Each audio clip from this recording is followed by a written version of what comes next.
Every Monday morning, I write down 3 random thoughts and I reflect on them.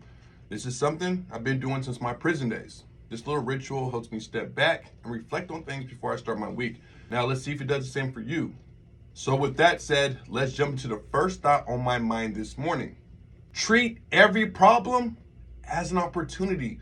Now, I remember back before I went to prison, I called one of my only successful friends I had.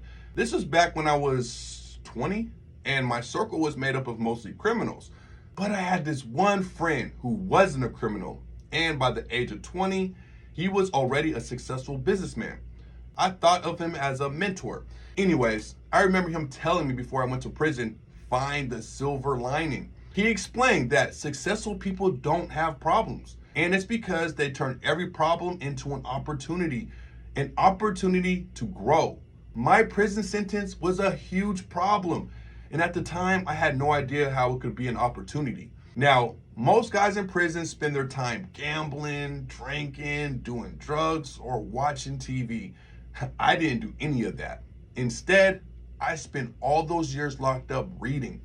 I read about business. I read about finance. I read about relationships.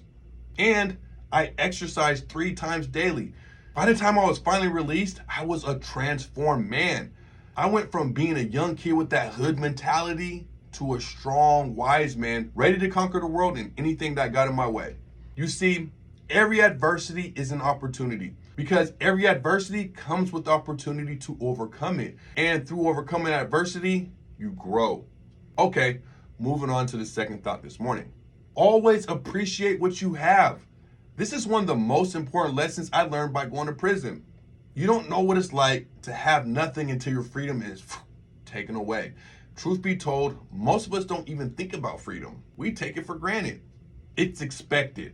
But when you lose your freedom of choice, when you can't choose when you want to eat, what you want to eat, when you could go to sleep, or even when you want to go outside for fresh breath air, you'll understand how great freedom actually is. So whenever you feel like you're having a bad day, just think.